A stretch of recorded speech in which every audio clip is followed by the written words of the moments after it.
Bienvenue au cœur du crime, un podcast issu des archives d'Europe 1. Savez-vous que plus d'un tiers des crimes et délits commis en France sont traités par la gendarmerie nationale? Je m'appelle Yann Kermadec. Je suis commandant de gendarmerie. Je dirige une section de recherche dont la mission essentielle est une mission de police judiciaire.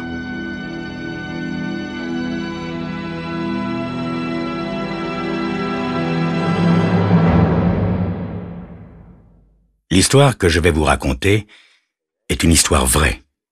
Tous les faits sont réels et se sont déroulés en France. Seuls, les noms des personnes et des lieux ont été changés.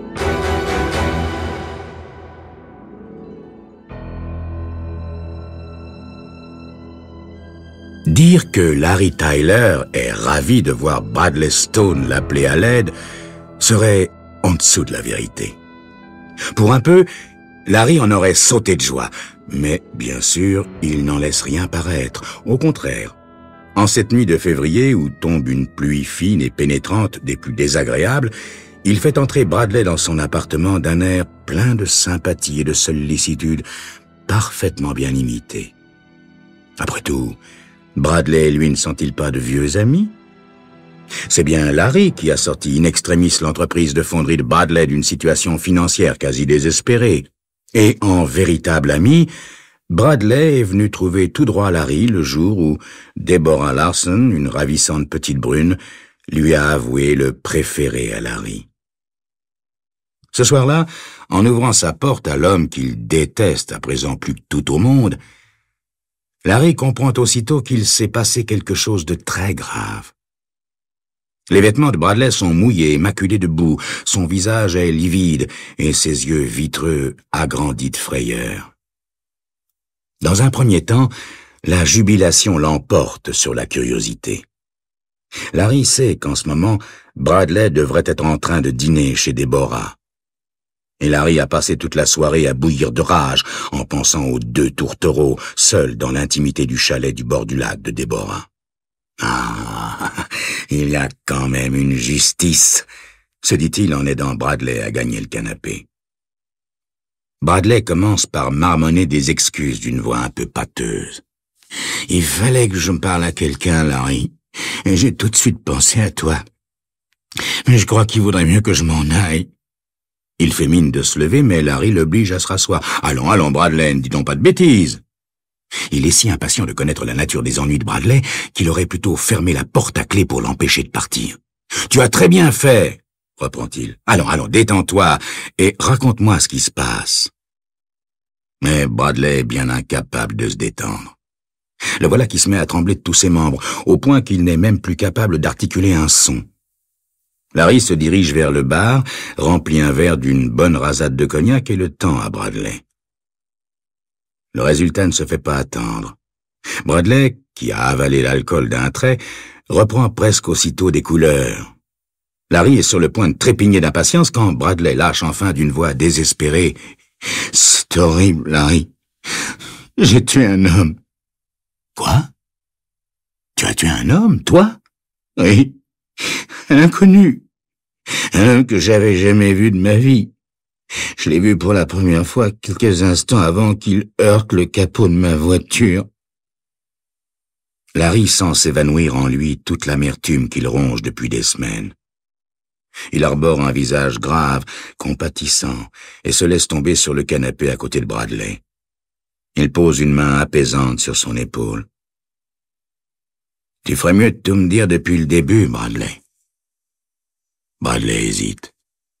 « Je sais pas, Larry. Je voudrais pas t'entraîner dans Dieu sait quoi. »« Arrête de dire des bêtises, veux-tu?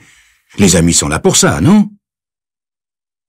Bradley hésite encore quelques instants, mais bientôt le besoin de se confier devient plus fort que ses scrupules. « Voilà, Larry.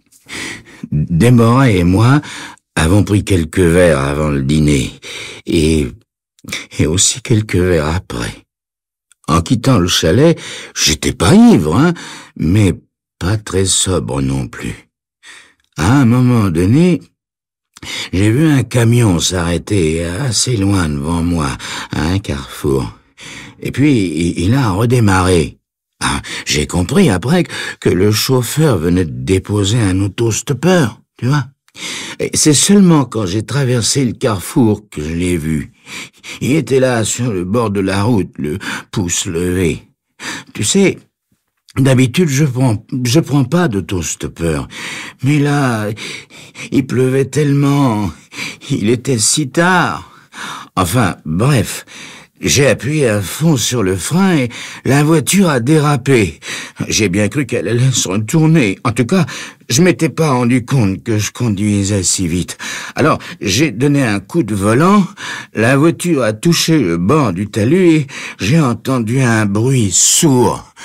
Plus précisément, celui d'une chose en métal heurtant de la chair et des os. Bradley s'arrête comme épuisé, en jetant autour de lui des regards désespérés. Larry ne dit rien. Il se contente de remplir encore un verre de cognac pour Bradley, un autre pour lui, auquel il touche à peine. Bradley vide le sien d'un trait et reprend son récit. Quand j'ai enfin réussi à m'arrêter, je suis tout de suite descendu, mais j'ai rien vu.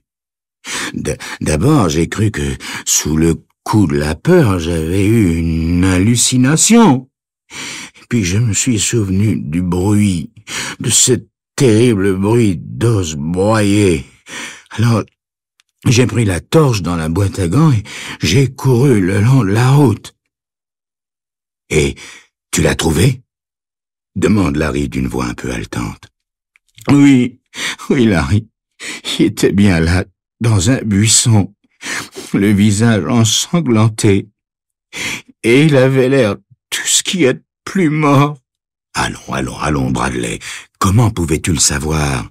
Tu t'es penché pour le regarder de plus près, au moins? Hein? Ben non, quand j'ai vu tout ce sang, moi j'ai été pris de panique. En fait, je sais plus très bien ce que j'ai fait entre ce moment-là et celui où je suis venu chez toi. Mais je te jure, Larry, avec un crâne dans un tel état, je vois vraiment pas comment il aurait pu être encore vivant. Larry réfléchit à toute allure, puis demande « Est-ce que tu as laissé sur les lieux des traces quelconques qui permettraient de remonter jusqu'à toi? Hein? Non, enfin, je sais pas, je sais plus. Bon, alors on va aller voir. Non, Larry, je veux pas te mêler à ça. Mais qu'est-ce que tu racontes, Bradley? Tu n'as pas de souci à te faire. Nous sommes bien associés en affaires, non? Bradley se lève péniblement du canapé, l'air incertain. Tu sais, Larry, j'ai toujours eu l'impression que tu m'aimais pas beaucoup. Au fond de toi-même, je veux dire. Après tout, t'as de bonnes raisons de m'en vouloir. Je t'ai volé Déborah et... Larry se met à rire, d'un rire un peu jaune, mais Bradley n'est visiblement plus en état de faire la différence. D'abord, tu ne m'as pas volé Déborah. Non. Nous avons fait sa connaissance le même soir, à la même réception, nous avons passé quelques bons moments ensemble, tous les trois, et puis, un beau jour, elle s'est aperçue qu'elle te préférait à moi. C'est la vie, Bradley. Bon, j'ai peut-être été un peu vexé sur le moment, mais au fond, je suis bien content pour vous deux. Vous avez bien compris que ce pauvre Bradley n'est pas prêt d'être tiré d'affaire avec un ami comme Larry. Mais qu'est-ce qu'il a exactement derrière la tête, Larry? C'est ce que vous saurez dans quelques instants.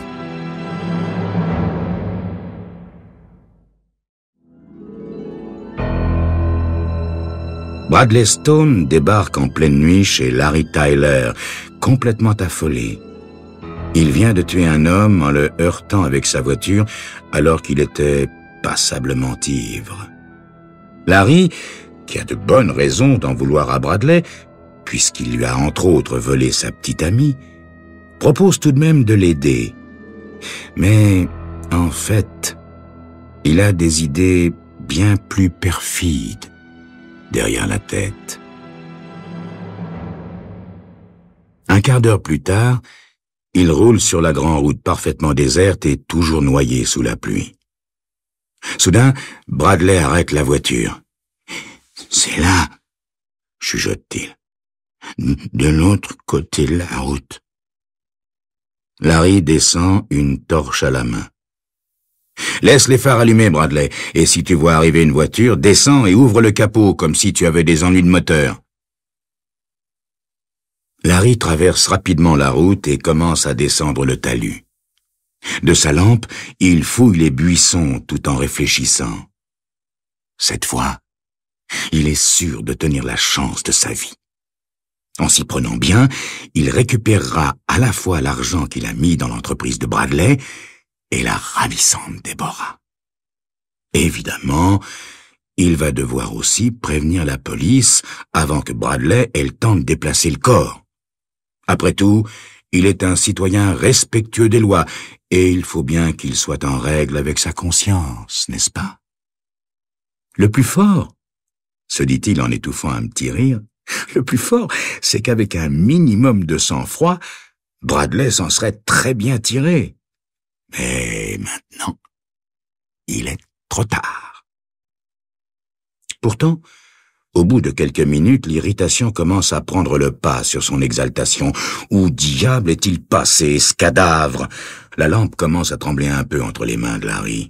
Il fouille les buissons les plus épais, s'arrête, revient sur ses pas. Et soudain, il se penche en avant en étouffant un juron. Oui, c'est bien là que Bradley a dû apercevoir son autostoppeur. Larry distingue nettement des brindilles fraîchement cassées, l'empreinte d'un corps étendu et aussi des feuilles mouillées que l'homme a visiblement remuées en essayant de se relever. Mais il n'avait pas seulement essayé, le bougre. Il y est arrivé. Larry voit comme s'il y était l'homme en train de se traîner en gémissant pour se remettre sur pied. « Oh non, non, non, non, ce serait trop bête !» À moins, se dit Larry en s'accrochant désespérément à ce mince espoir, à moins que l'homme ne se soit écroulé un peu plus loin, mort pour de bon cette fois. Mais non. Non, il a beau fouiller encore et encore, la vérité est là. L'homme, remis du choc, a poursuivi sa route. Larry arrête ses recherches complètement accablé. Oh, c'est vagabond. Même un bulldozer n'en viendrait pas à bout. Un automobiliste a dû le faire monter dans sa voiture et à l'heure qu'il est, l'autre doit être bien au sec et confortablement couché dans un lit d'hôpital. Il y a peu de chances pour que la police s'intéresse beaucoup à ce genre d'accident. « Hé, Larry, tu es là ?» Larry lève la tête et voit la silhouette de Bradley se découper sur la grande route. « Larry, réponds-moi! Qu'est-ce qui se passe? Où es-tu » La voix tant détestée fait grincer les dents de Larry. Jusqu'à cette nuit-là, il n'a pas compris vraiment à quel point il souhaitait rayer Bradley de sa vie et l'enrayer définitivement. Et dire qu'un instant plus tôt, tout était encore possible. Oh non, non, c'est vraiment trop bête. Et soudain, les pensées se bousculent dans sa tête. Il ne rallume pas la lampe qu'il a éteinte en décidant d'abandonner ses recherches et dit, sans trop élever la voix, « Retourne à la voiture, Bradley. Tu te rends compte de ce qui arriverait si quelqu'un venait à passer? Allez, allez, file, j'arrive tout de suite. » Bradley obéit avec des gestes de somnambule. Quand Larry le rejoint dans la voiture, il demande d'une voix plaintive, « Pourquoi t'as mis si longtemps, hein? Pourquoi? » « Oh, je t'en prie, Bradley, » répond calmement Larry. « Je ne suis pas resté si longtemps que ça. Tu as trouvé le temps long, c'est tout, et je te comprends, va. Mais il a fallu que je retrouve ce type. Ensuite, j'ai réfléchi à ce qu'il fallait faire. J'ai pensé que le plus urgent, c'était de le tirer d'où il était pour le cacher. » Bradley se remet à trembler. « Alors, il est vraiment... » ?»« Oui, Bradley. Il est mort. Évidemment. Je suis désolé, tu sais. » Bradley étouffe un sanglot. « Je suis un meurtrier, Larry. Un meurtrier. » « Écoute, mon vieux. » Mais Bradley ne veut rien écouter. Il frappe le volant du plat de la main et répète « Un meurtrier, je suis un meurtrier, et personne ne pourra plus rien y changer. » Larry pose sa main sur son épaule et le secoue légèrement. « Allons, allons, te laisse pas aller, Bradley. D'abord, il faut que nous réfléchissions. »« Mais réfléchir à quoi ?» gémit Bradley. « C'est tout réfléchi. Avant, j'étais un homme honnête, ami de l'ordre public, avec une fiancée, une entreprise qui marchait bien. Maintenant, je suis plus qu'un assassin. Et plus jamais ce sera pareil. Plus jamais. Puis j'ai tellement peur d'aller trouver la police. »« Mais tu n'as pas besoin d'y aller, » fait Larry. « Ce serait de la folie. Tu avais bu quand tu as heurté ce type.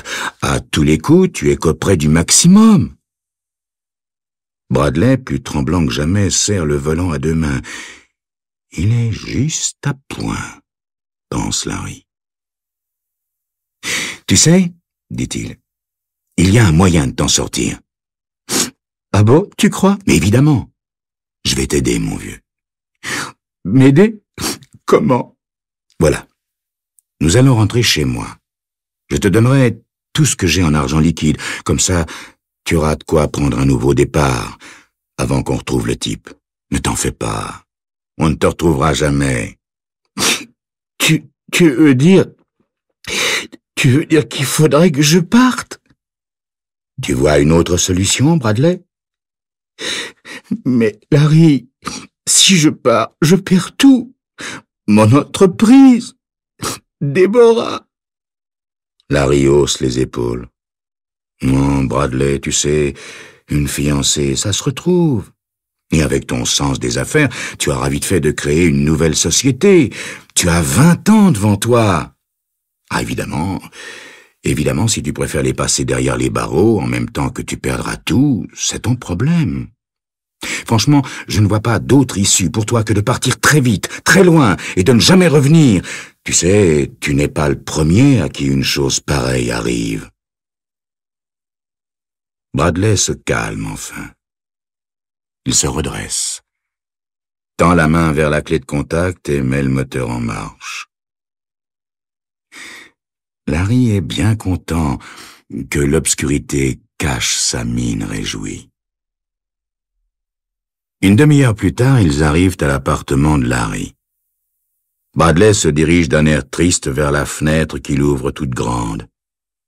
Il respire longuement l'air froid de la nuit. La pluie a enfin cessé. Dehors, tout est calme.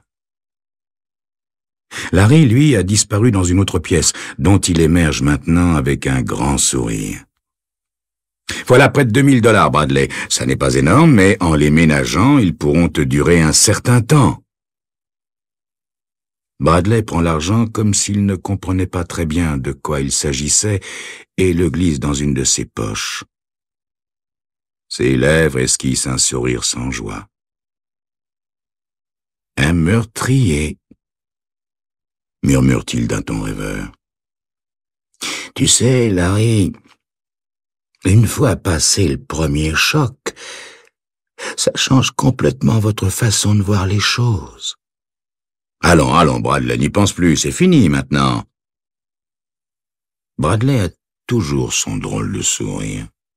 « Vois-tu, Larry, quand on a tué quelqu'un, la vie humaine prend tout à coup une valeur bien différente. Ou peut-être devrais-je dire qu'elle perd cette même valeur. » Bizarrement, Larry commence à se sentir mal à l'aise. Mais qu'est-ce qu'il a à sourire comme ça, cet imbécile? S'il croit que c'est le moment de se mettre à philosopher... Mais Larry s'efforce de ne manifester aucune impatience. Ce serait trop bête de tout gâcher au dernier moment. Bon, écoute, Bradley, tu devrais profiter de la moindre seconde pour mettre un maximum de distance entre ce cadavre et toi. Bradley fait un grand geste de la main, comme pour signifier que tout cela n'a désormais plus grande importance. « Ça m'ennuie, » dit-il. « Ça m'ennuie beaucoup. de penser que je vais perdre mon entreprise et ma belle fiancée. Oui, vraiment, ça m'ennuie. D'autant plus que je ne vois qu'une seule chose susceptible de me trahir, en somme.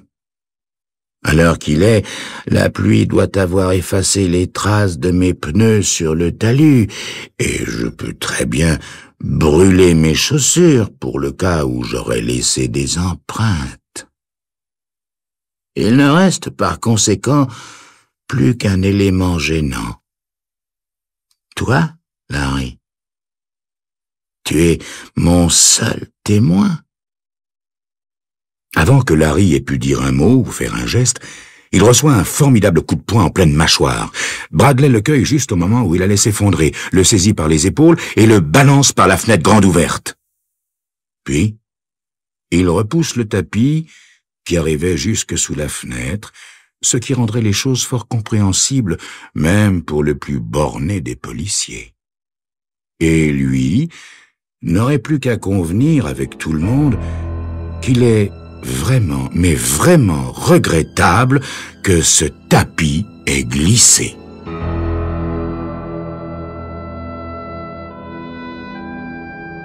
Vous venez d'écouter Au cœur du crime, un podcast issu des archives d'Europe 1. Réalisation, Julien Tarot.